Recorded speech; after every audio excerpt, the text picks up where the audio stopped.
IVM.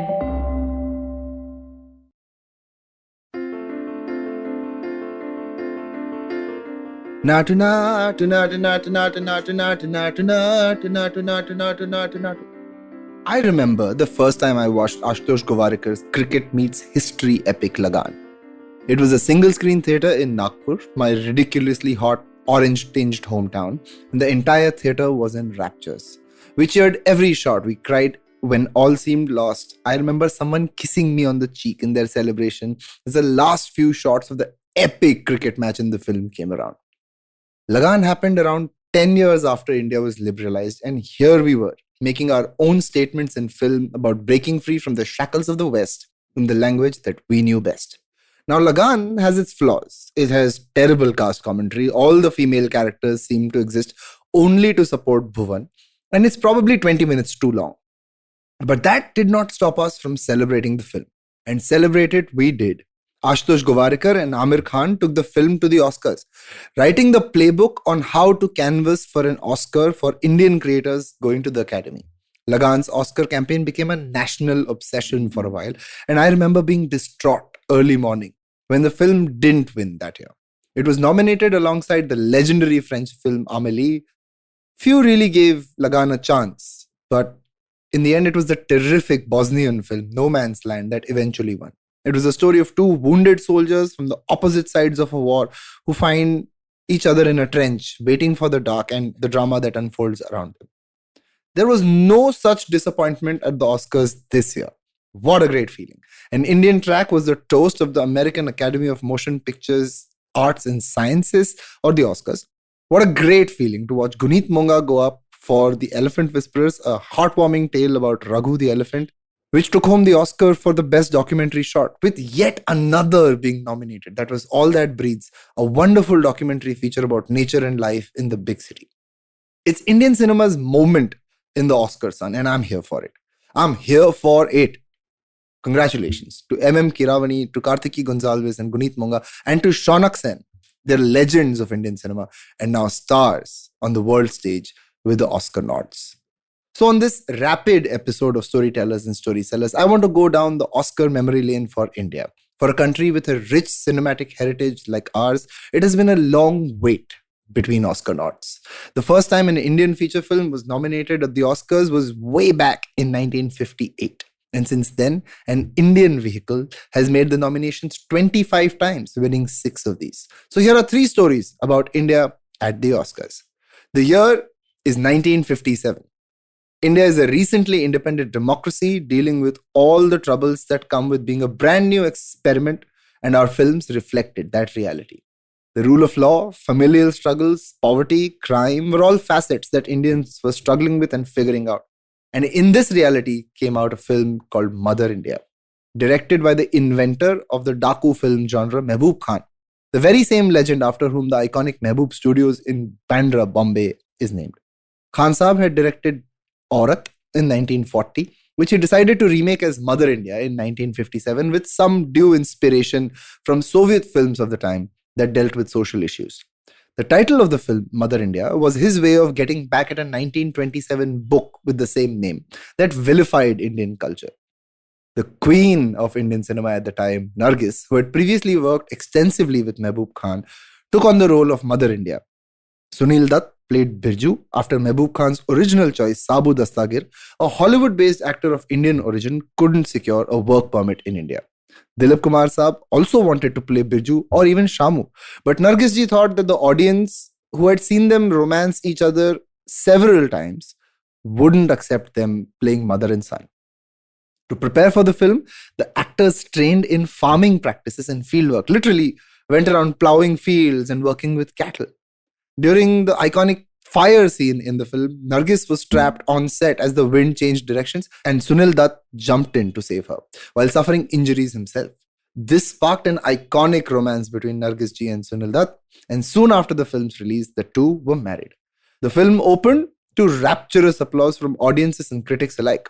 The film won Nargis Best Actress at Filmfare and Best Film and Best Director for Mehboob Khan.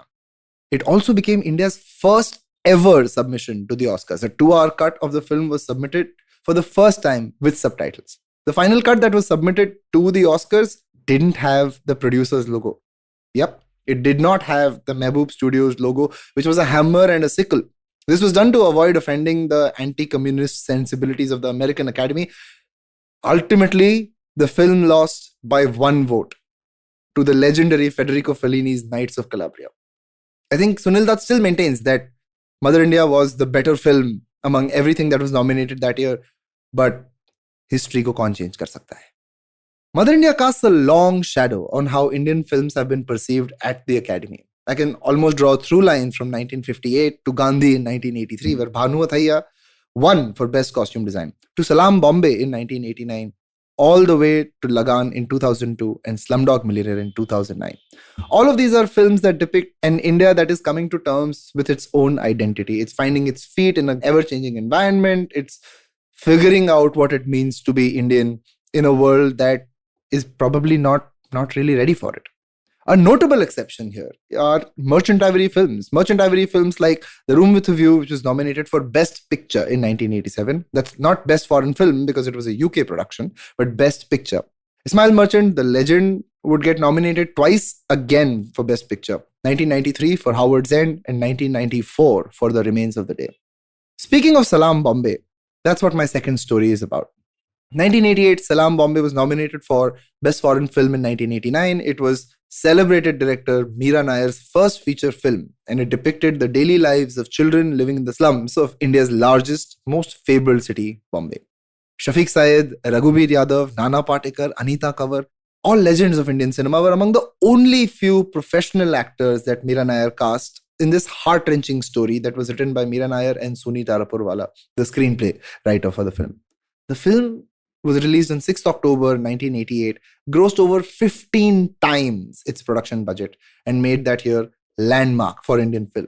It was a marked change in how India and Indians were portrayed in film. Nair's direction was full of empathy, without touristy flourishes or pity-evoking sensibilities that have often been a part of how India is portrayed in films that make it to the West. Salaam Bombay won the Camera d'Or and the Audience Award at Cannes. It won the National Award for Best Film, among several other awards, and it was nominated for the Best Foreign Language Film at both the Golden Globes and the Oscars. Eventually, at the Oscars, it lost to Danish film Pele the Conqueror. Do me a favor. If you haven't seen Salaam Bombay, block out an entire weekend, because that's how emotionally enriching it is. Absorb the film, marinate in the genius of Meera Nair, a bona fide legend of Indian cinema.